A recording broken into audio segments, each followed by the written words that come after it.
ทีมวัยรุ่นถือโคมผู้ละหัวละหัวพี่น้องพาสิพากันไปหาเงี้ยงเขียดเงี้ยงกบเนาะหลังจากฝนตกแห้งใช้โคมเด้โอ้โคมผู้ละหัวของเด้นี่แหละพี่น้องไปกัน4 คนเนาะเดี๋ยวรอรุ่นมาสิมานประมาณเนาะยามนี้ก็เขียดแม่ไข่เด้อพี่น้องเนาะสิพากันไปเงี้ยงเขียดสบายดียามแรงเด้อพี่น้องไปกับซิมอนพรไซน่ะเขามานอนบ้านพี่น้องคุณยายเพิ่นบ่อยู่คุณยายเพิ่นไปปฏิบัติธรรมนำมันอีเมเฒ่าแล้วเนาะไปนำกันเบิด2 เฒ่านั่นล่ะยังบ่ทันมาจักมื้อใดแล้วสิมาซิมอนพรไซเลยเขามานอนอยู่บ้านเอื้อยเพิ่นน่ะลงกรุงเทพแล้วพี่น้องชาวลักนะลงกรุงเทพแล้วลงไปเฮ็ดงานแล้วได้2-3 มื้อแล้วลงไปเฮ็ดงานอยู่กรุงเทพแล้วพี่น้องไปเฮ็ดงานปิ้งย่างบ่ฮู้ว่าสิอยู่ได้ถึงปานใดบ่มอน รอรุ่นว่าสิได้มามื้อใดหรือว่าจังไดเนาะเอื้อยซิมอนไปแล้วเหลือแต่ซิมอนพรไซพี่น้องไปบ่ก็ได้โคมได้ของอันหนึ่งเนาะไปมือเรียมพร้อมเฮาไปเดินทางพี่น้องสิเข้าอันป่าใหญ่พุ่นแหละหัวใหญ่พุ่นแหละปกติก็ยังนี่อยู่หลุมหน้าลงไปนี่แหละหลุมเพื่อนลงไปแต่รอบนี้สิลองไปฝุ่นเบิ่งป่าใหญ่อยู่โคกห้วยน้อยเนาะให้ซิมอนพันไซนำทีมห่วยสิไปทางใดเดี๋ยวนี้วัยรุ่นโอ้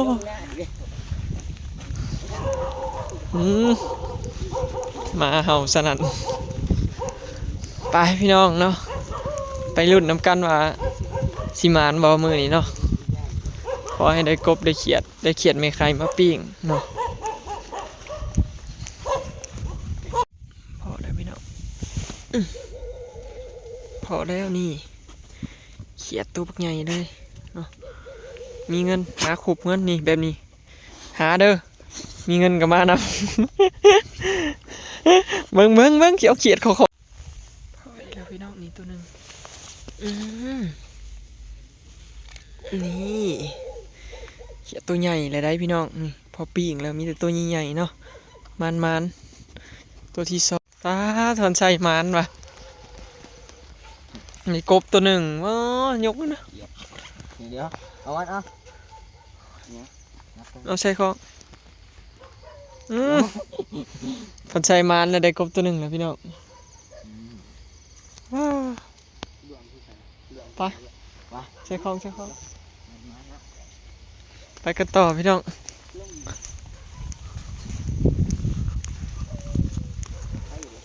พ้นลินอีกแล้วพี่น้องนี่พ้นลินพี่น้องพ้นโต๊ะอีกรอบเลยนี่รอบที่3ถ่ารอรุ่นพี่น้องกระชิแข่งพ้นเงี้ยงนี่แหละกบใหญ่เอาแม่เอาแม่กบมาแล้วพันชัยเอ้ยกบใหญ่พี่น้องว่าอยู่มันคือสีหูมันชื่อสีหันคักเท่ปะว่าแล้วตามันคือแหว่งออก2 ข้างใหญ่โคโลอยู่เว้ยมึงว่าเขาไปเอาเขียดก่อนครับเด้อเขียด2 ตัวอันเขียดน้อยพี่น้องกลางใหญ่เนาะนี่กลางใหญ่พอดีปีกอีกตัวหนึ่งนี่อุ้ยไปซับนี่ได้ยินแต่เสียงอึ่งห้องพี่น้องถ้ารอรุ่นว่าสิได้อึ่งบ่เนาะบ้านเฮาก็บ่ค่อยหลายดอกอึ่งเลยถ้าเบิ่งว่าสิได้อึ่งเผาอึ่งย่างบ่พี่น้องรอรุ่นเนาะอึ่งยางเจออึ่งย่างพี่น้องนี่ให้เห็นหน้าอึ่งนะมาเบิ่งอึ่งใครบ่เคยเห็นนี่นั่งหัวหมกอึ่งโอ้มันแล้วพี่น้องได้อึ่งย่างตัวหนึ่งแล้วเนาะมันเจออึ่งอีกแล้วพี่น้องโอ้ตัวนี้ตัวบักใหญ่เลยมาอึ่งอ่างอึ่งย่างพี่น้องนี่มันอึ่ง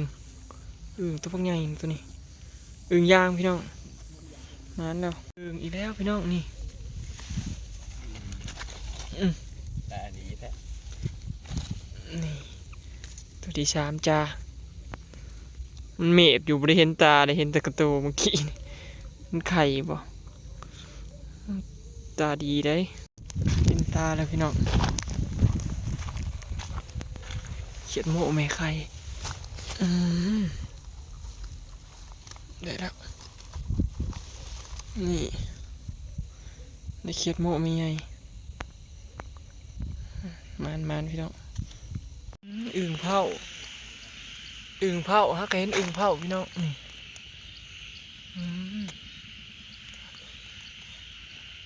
มาจับอึ่งเผากันฮึบไข่บ่ไข่ทำมันนี่ครับมาแล้วได้อึ่งเผาตัวหนึ่งตัวแรกไปกันต่อพี่น้องนี่กุ๊ก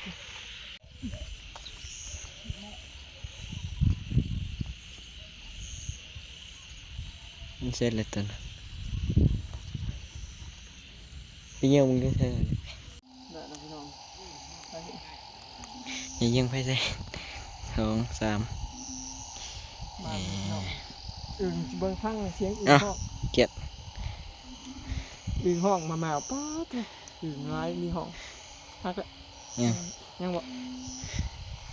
เบิ่งนะพี่น้องเสียงอึ่งนะโอ้ยจับเสียงยังเสียงใหญ่เลยว้าวเสียงอึ่งอึ่งทั้งกบยังวะไปกันต่อพี่น้องพี่น้องมันบ่ได้ไปเด้มันบ่ได้แห่ได้อึ่งเผาพี่น้องอึ่งเผามาแล้ววางเดิมได้คุยเพียงโอ้เบาดวงมานกบตัวปาดโถตัวปักใหญ่ได้จักโตเลย 3คือว่า ฟาดเฮามายังบ่ได้จักโตเบาดวงได้3โตเลยกบแยกกันไปพี่น้องซิมอนหากันมาได้อึ่งจักโตซิมอนได้อึ่ง3โตเสียงแต่ได้ยินแต่เสียงมันห้องอยู่ดุมอยู่ จะต้องจะจัดแทน สิไปเอาอึ่งเพื่อกระตองมาบ่เอามาเนาะมันเลยบ่ได้ติมันอยู่ในแคมป์น้ำเชียวตักเอาอยู่ในน้ำแล้วมันลอยอุ้งลุงอยู่เนาะ พอกันได้อึ่ง หมอดวงมานกับหมูได้กบตัวบักใหญ่สำกับปั้น จะได้อึ่งอยู่ในเกมของอึ่งห้อย ใช่ ว้าทุกมีแต่อึ่ง ปา เยอะเยอะ มันแต่อึ่ง ไปเบิด อ๋อ เนาะ อึ่งจนอยากเต็มของปาหลายลีไปกันต่อ จะคุมอะไรอ่ะ ไปทางไหนโซดาไป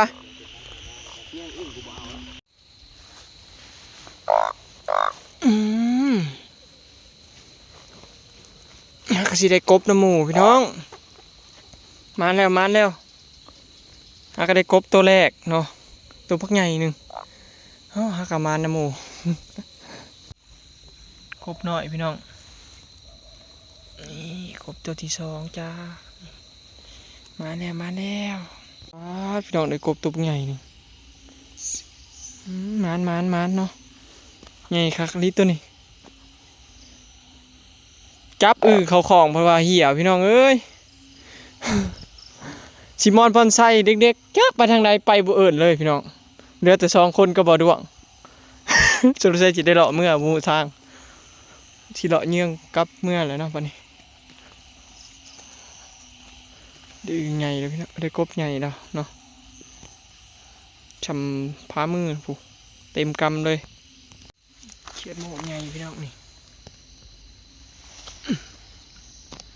ได้แล้วตัวใหญ่เติบเนาะนี่เจออึ่งอีกแล้วนี่อึ่งยางพี่น้องสไลด์พอแต่อึ่งยางเนาะมันหนึ่งหนามัน มันหูเด้มีแต่อึ่งเผาอึ่งแดงเนาะอึ่งยางไม่ได้เต็มทง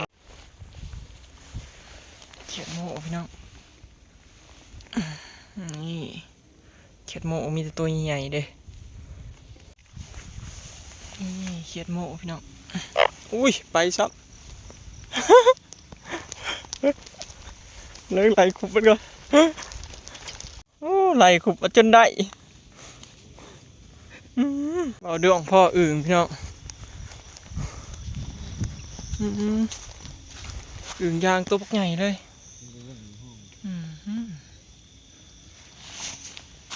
มันบ่ค่อยแฮ่เด้พี่น้องอึ่งสุดท้ายก็บ่ค่อยพ่อตัวไข่ครับพ่ออีกแล้วอึ่งลายดีแถวนี้มีแต่อึ่งยางมือน่ะผู้พี่น้องมึงมีแต่ยางติด สมบ่อึ่งยางแห้งอันนี้เบาดวงมานั่งเผาวันนี้แล้วพี่น้องอึ่งได้เป็นชาว มีคนมาแล้ว ห้อยน้ำขุ่นจะว่ามีคนมาตักอะไรเนาะ เงินห้อยย่าง เดี๋ยวห้อยยางคนมาเอาแล้ว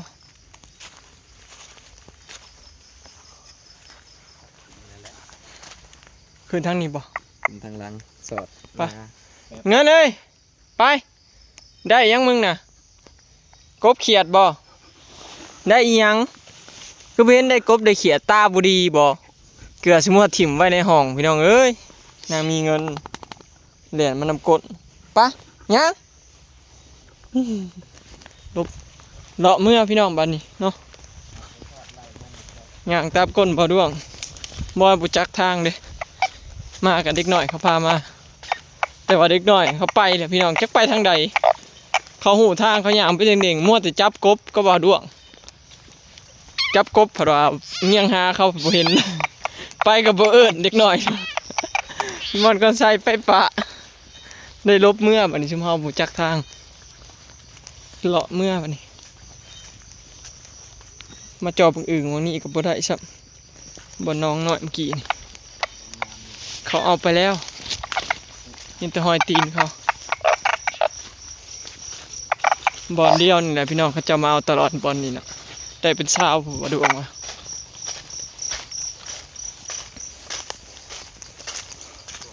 ถ้ารอรุ่นน้ำเด็กๆพี่น้องว่าสิได้บ่เนาะ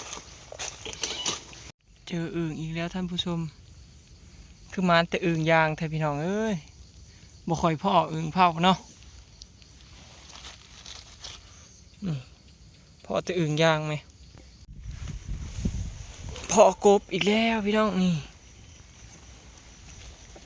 ไอ้กบตัวที่3จ้านี่มันพี่น้องงานคาเมื่อเนาะ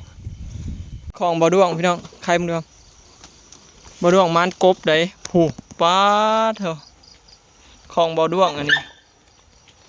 หากินมันขนาดเนาะนี่แต่กบตัวบักใหญ่เมื่อเลยพี่น้องเนาะ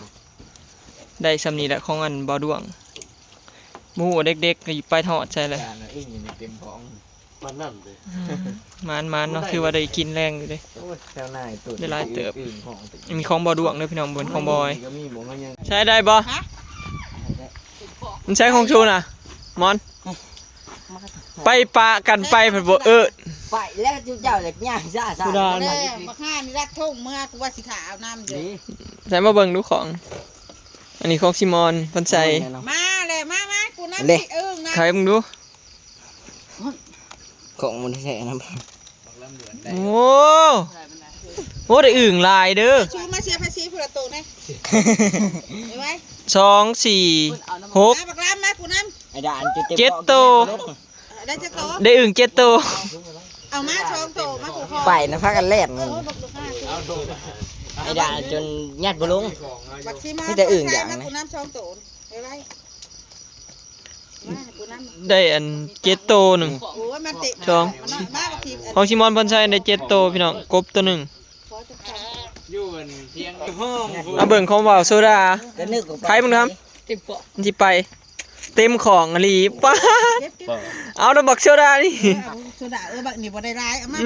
โซดาเต็มของ สุดาได้เยอะ ไปไป โอ้ยเฮ้ยมือใดก็เอาละมา เอามาเบิ่งเต็มของอะหยะว้าโต เอา มากูสิไปตบ ใช้ของลำเลยครับ บ่บักลาบ่เอาดอก เบิ่งดูได้หลายอยู่ ใช่โซดา ให้อ้ายเบิ่งดู เจ้ากับจับ อุ้ยไป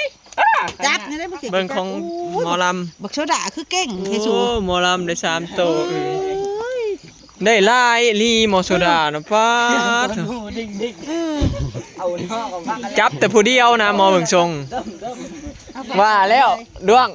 พวกนี้ต้องบ่ได้แต่บักโซดาผู้เดียว เต็มของอะเนี่ยเมื่อ เก่งอยู่แล้วมึงสิไปเอาผู้ใดได้เห็นเมียนี่สู ไปเมื่อบัดนี้ครับของบอยพี่น้องได้น้อยหนึ่งเนาะดื่มก็มัน7โตนี่แหละมื้ออื่นสิเอาไปฝากปู่กับย่าพี่น้อง